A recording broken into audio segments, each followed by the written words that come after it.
Il y a quelques semaines, j'ai retrouvé une vieille photo de moi à 40 ans et je n'ai pas reconnu l'homme que je voyais. Pas parce qu'il était jeune, mais parce qu'il souriait d'une façon que je n'ai jamais vraiment ressentie. Je m'appelle Henri Marchand, j'ai 78 ans, et j'ai mis presque toute ma vie à comprendre pourquoi ce sourire-là était faux. Je suis né dans une petite ville du nord de la France, le genre d'endroit où tout le monde se connaît, où les jugements circulent plus vite que les nouvelles, et où un enfant apprend très tôt que ce qu'on pense de lui compte plus que ce qu'il ressent vraiment. Mon père était un homme sévère, pas méchant, mais sévère. Il ne félicitait pas facilement. Ma mère était douce, mais elle avait une peur profonde du qu'en dira-t-on, une peur qu'elle m'a transmise sans le vouloir, comme on transmet une recette de cuisine ou une façon de marcher. Et moi, petit garçon silencieux, avec des grandes oreilles et un désir immense d'être aimé, j'ai absorbé tout ça. J'ai appris que pour être accepté, il fallait être utile. Pour être aimé, il fallait se faire petit. À l'école, j'étais celui qui aidait tout le monde. Celui qui prêtait ses affaires, qui faisait les devoirs des autres parfois, qui se taisait quand on lui coupait la parole, parce qu'il pensait que parler fort, c'était risquer de déplaire. Je n'avais pas de mauvaises notes, mais je n'avais pas non plus beaucoup d'amis véritables. J'avais des gens autour de moi, c'est différent. Des gens qui me sollicitaient, qui me souriaient quand j'étais utile et qui m'oubliaient le lendemain sans le moindre remords. À 20 ans, j'ai commencé à travailler dans une entreprise de textile à Lyon. J'étais comptable. Un travail propre, discret, qui me convenait bien à l'époque parce qu'il ne demandait pas de briller. Mon patron s'appelait Monsieur Gervais, un homme imposant, toujours en costume gris, avec une façon de regarder ses employés comme s'il calculait en permanence leur valeur. La première fois qu'il m'a félicité, j'en ai été si touché que j'ai travaillé 2 fois plus le mois suivant. Pas parce qu'il me payait plus, simplement pour qu'il recommence, pour qu'il me regarde encore avec cette petite lueur d'approbation dans les yeux. Pendant 22 ans, j'ai travaillé pour cet homme. J'étais le premier arrivé, le dernier parti. Je prenais les dossiers que personne ne voulait. Je restais le soir de Noël pour finir les bilans de fin d'année, pendant que mes collègues rentraient chez eux embrasser leurs enfants. Et M. Gervais, lui, il recevait les éloges des directeurs régionaux avec un sourire tranquille, sans jamais mentionner mon nom. Jamais. Le jour où l'entreprise a été rachetée et où la moitié des effectifs a été licenciée, il m'a appelé dans son bureau, m'a serré la main et m'a dit que c'était une décision difficile mais nécessaire. Il n'avait pas l'air d'un homme qui perdait quelque chose. Moi, si. Je suis rentré chez moi ce soir-là, avec une boîte en carton et un vide dans la poitrine que je n'arrivais pas à nommer. Ma femme, Colette, m'attendait à la cuisine. Elle avait préparé du pot-au-feu, mon plat préféré. Quand elle a vu ma tête, elle a posé sa cuillère et elle est venue vers moi sans rien dire. Elle m'a pris dans ses bras et j'ai pleuré comme je n'avais pas pleuré depuis l'enfance, pas à cause du travail, à cause d'autre chose, à cause d'une vérité que je n'étais pas encore tout à fait prête à regarder en face. Colette et moi, nous étions mariés depuis 26 ans à ce moment-là. Elle était institutrice, une femme calme et lumineuse, avec un rire qui remplissait toutes les pièces de la maison. Elle m'avait souvent dit, au fil des années, que je me sacrifiais trop, que je donnais trop aux mauvaises personnes. Je l'écoutais, je hochais la tête, et le lendemain matin, je repartais faire exactement la même chose, parce que je ne comprenais pas encore ce qu'elle voyait. Parce que pour moi, se sacrifier, c'était une façon d'exister. Si je ne servais à rien, si je ne plaisais à personne, alors qui étais-je vraiment? Après le licenciement, j'ai retrouvé un poste assez rapidement dans une autre entreprise. Et là, presque sans m'en rendre compte, j'ai recommencé le même schéma. Nouveau patron, nouvelles attentes, même comportement de ma part. Je souriais quand je ne voulais pas sourire. Je disais oui quand ma tête disait non. J'organisais les pots de départ, les collectes pour les cadeaux, les repas d'équipe, les réunions que personne ne voulait animer. Et les gens prenaient tout ça comme quelque chose de normal, comme si c'était mon rôle naturel, comme si Henri Marchand était né pour faciliter la vie des autres sans jamais rien demander en retour.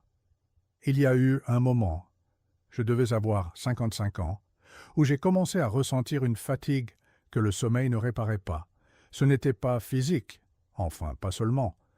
C'était une fatigue plus profonde, une sorte d'épuisement de l'âme. Je me levais le matin et j'avais déjà l'impression d'avoir couru un marathon. Je regardais mon agenda, rempli de rendez-vous, pour les autres, et quelque chose en moi se contractait. Mais je continuais, parce que c'est ce que je savais faire. Parce que s'arrêter, ça voulait dire quoi exactement? Ça voulait dire regarder le vide que j'avais creusé autour de moi à force de courir après l'approbation des gens. C'est Colette qui a tout changé. Pas avec un grand discours, pas avec une dispute ou une révélation dramatique. C'est arrivé un dimanche après-midi, en plein été, dans notre jardin à Annecy. Nous étions assis sous le vieux poirier que nous avions planté ensemble quand nous avions emménagé. Il faisait chaud, les cigales chantaient, et Colette lisait son livre pendant que je relisais des documents de travail un dimanche, encore, toujours. Elle a posé son livre sur ses genoux, elle m'a regardé et elle m'a dit une chose très simple.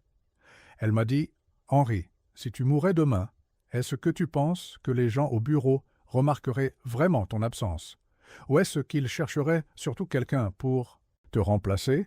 Je n'ai pas répondu. Pas parce que la question était cruelle, parce qu'elle ne l'était pas du tout. Elle était juste. Et quelque part, au fond de moi, je connaissais déjà la réponse. Cette nuit-là, je n'ai pas dormi. J'ai repensé à toutes les années passées à chercher l'approbation de gens qui ne me voyaient pas vraiment. Pas par malveillance de leur part, au fond. La plupart des gens que j'avais servis n'étaient pas mauvais.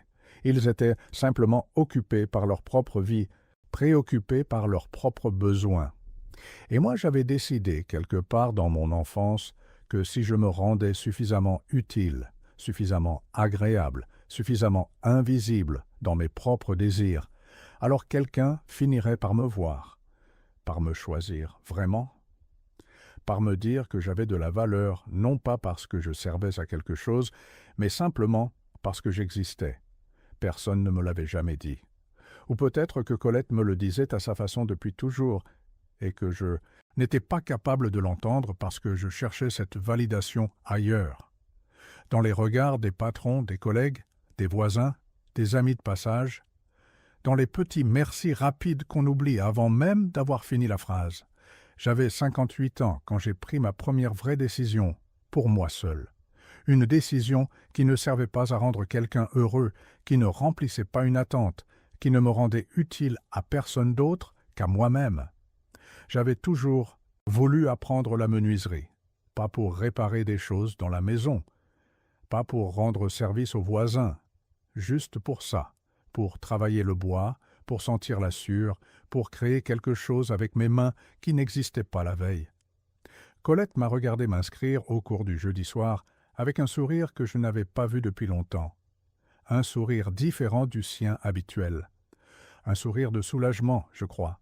Le premier jeudi, je suis arrivé dans cet atelier avec des hommes et des femmes de tous les âges, et un professeur qui s'appelait Marcel, la soixantaine, les mains larges comme des battoirs, avec une patience infinie. Il ne nous demandait pas d'être rapides, il ne nous demandait pas d'être parfaits, il nous demandait juste d'écouter le bois. J'ai trouvé cette expression bizarre au début. Écouter le bois, et puis j'ai compris ce qu'il voulait dire. Chaque planche a ses propres faiblesses, ses propres résistances, et si on force, elle casse. Il faut travailler avec ce qu'elle est, pas contre ce qu'on voudrait qu'elle soit. Je n'avais pas besoin que Marcel me félicite pour avoir envie de revenir le jeudi suivant. C'était la première fois de ma vie adulte que je vivais quelque chose comme ça. Faire quelque chose uniquement parce que ça me donnait de la joie. Pas pour le résultat, pas pour le regard des autres, juste pour la sensation de mes mains qui travaillent et de mon esprit qui se calme. Colette est tombée malade 3 ans plus tard. Un cancer du panier poumon découvert tard, trop tard pour qu'on puisse faire grand-chose d'autre que ralentir la progression. Nous avons eu encore 18 mois ensemble, des mois difficiles mais étrangement précieux, où nous avons parlé comme nous n'avions peut-être jamais parlé dans toutes les années précédentes. Elle m'a dit des choses que je garde pour moi. Et moi, je lui ai dit enfin tout ce que j'aurais dû lui dire depuis des décennies, pas des grandes déclarations, des choses simples. Que sans elle, je n'aurais jamais trouvé le chemin vers moi-même. Que sa question sous le poirier ce dimanche d'été avait changé quelque chose de fondamental en moi. Que j'avais passé 45 ans à chercher l'amour là où il ne pouvait pas se trouver. Et que pendant tout ce temps-là, il était assis à côté de moi dans notre cuisine en train de faire du pot-au-feu. Elle est partie en novembre, une matinée calme, avec la lumière froide de l'automne qui entrait par la fenêtre de la chambre. Je tenais sa main. Je ne pleurais pas.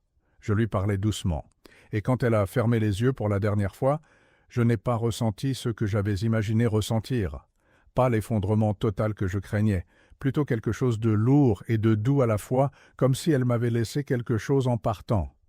Pas un vide, une présence différente. J'ai 78 ans aujourd'hui. Je vis seul dans la maison d'Annecy, avec le jardin, le vieux poirier qui donne encore des poires chaque automne, et mon atelier de menuiserie que j'ai installé dans le garage. Mes enfants appellent le dimanche. Mes petits-enfants viennent en été. J'ai quelques amis vrais, peu, 3 ou 4, des gens que j'ai choisis tard dans ma vie parce que je savais enfin ce que je cherchais. Des gens qui m'aiment sans que j'aie besoin de mériter cet amour chaque matin. Ce que j'ai mis 45 ans à comprendre, c'est quelque chose que je peux dire maintenant, très simplement. Le besoin d'approbation n'est pas de l'amour, c'est de la peur. Peur d'être insuffisant, peur d'être abandonné, peur de n'avoir aucune valeur si on ne se rend pas utile. Et cette peur, si on ne la regarde pas en face, elle va diriger toute votre vie. Elle va vous faire travailler pour les mauvaises personnes, entretenir les mauvaises relations, vous vider de votre énergie au profit de gens qui vous oublieront à la première occasion. Je ne dis pas ça avec amertume, vraiment pas. Je le dis parce que si vous reconnaissez quelque chose de vous dans ce que je vous raconte, je voudrais que vous sachiez que ce n'est pas une fatalité, que la prise de conscience peut arriver à n'importe quel âge. À 58 ans, il m'a fallu un cours de menuiserie et une question de ma femme sous un poirier pour commencer à comprendre. Pour d'autres, ce sera autre chose. Mais ça commence toujours par la même chose. Accepter que votre valeur ne dépend pas du regard des autres. Ce matin, avant de m'asseoir ici pour vous parler, j'ai passé 2 heures dans mon atelier. Je travaille en ce moment sur une petite table basse en chêne. Rien d'extraordinaire. Personne ne m'a demandé de la faire. Personne ne m'attend avec un compliment au bout. Je la fais parce que j'aime ça et parce que Colette avait raison sur tout, sur absolument tout. La photo que j'ai retrouvée, celle du sourire faux, je l'ai posée sur l'établi de l'atelier. Pas pour me punir, pour me souvenir, pour me rappeler que l'homme que j'étais cherchait quelque chose de réel, dans des endroits qu'il ne pouvait pas lui offrir, et que l'homme que je suis devenu, même tardivement, même imparfaitement, a finalement trouvé quelque chose qui ressemble à la paix. Si vous êtes encore dans cette course-là, dans cette recherche épuisante d'être vu et aimé par des gens qui regardent ailleurs, arrêtez-vous un instant, juste un instant, et demandez-vous pour qui vous vivez vraiment votre vie, pas la vie que vous montrez, la vraie, celle d'en dessous, parce que c'est elle qui compte, et c'est elle qui mérite votre attention avant qu'il soit trop tard. Moi, j'ai mis 45 ans. Vous, peut-être, vous n'avez pas besoin d'attendre aussi longtemps. Sonnez. 4 points estendido.